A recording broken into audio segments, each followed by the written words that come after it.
మన హిందూ సంస్కృతిలో పరమేశ్వరుని లింగ రూపంలో పూజిస్తుంటాం. ముఖ్యంగా భారతదేశంలో పరమశివుడికి సంబంధించి ఎన్నో మహిమాన్విత క్షేత్రాలు ఉన్నాయి. సకల ప్రాణకోటికి ఆధారం పంచభూతాలైన గాలి, నీరు, అగ్ని, వాయువు, ఆకాశం అని అంటారు. ఆ పంచభూతాలకు ప్రతిరూపంగా మన దేశంలో పరమేశ్వరుడి పంచభూత శివలింగాలను పూజిస్తారు. పంచభూత లింగ క్షేత్రాలు ఎక్కడ ఉన్నాయో ఈ వీడియోలో తెలుసుకుందాం. వీడియోని చూసే ముందుగా వీడియోని లైక్ చేసి నా ఛానల్ని సబ్స్క్రైబ్ చేసి నోటిఫికేషన్ కోసం బెల్ ఐకాన్ను క్లిక్ చేయండి.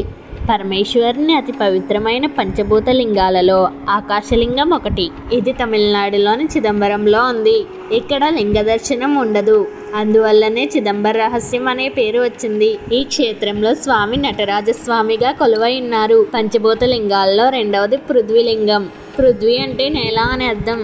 ఇది కంచిలో ఉన్న మట్టి లింగం. ఇక్కడ స్వామిని ఏకాంబరేశ్వర స్వామి అంటారు. పార్వతీదేవిచే ఈ లింగం ప్రతిష్ఠింపబడిందని చెప్తుంటారు. పంచభూత లింగాల్లో మూడవది వాయులింగం.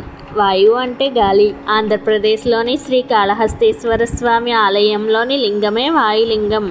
ఇక్కడ ఈ స్వామిని శ్రీకాళహస్తీశ్వరునిగా కొలుస్తారు. శ్రీ అంటే సాలెపురుగని, కాళ అంటే పాము అని, హస్తి అంటే ఏనుగు అని అర్థం. ఈ మూడు మూగజీవుల చేత పూజలందుకున్న కారణంగా ఈ క్షేత్రానికి శ్రీకాళహస్తి అని పేరు వచ్చినట్లు పురాణ కథనం. పంచభూతలింగ క్షేత్రాల్లో నాలుగవది జలలింగం. జలం అంటే నీరు.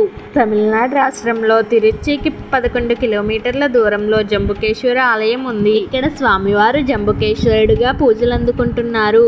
ఈ లింగం క్రింద ఎప్పుడూ నీటి ఊట ఉండడం వల్ల దీనిని జలలింగం అంటారు. పంచభూతలింగ క్షేత్రాల్లో ఐదవది అగ్నిలింగం. అగ్ని అనగా నిప్పు. తమిళనాడులోని అరుణాచలంలో తిరువన్నమలై క్షేత్రంలో ఈ లింగం ఉన్నది. ఇక్కడ స్వామిని అరుణాచలేశ్వరునిగా కొలుస్తారు.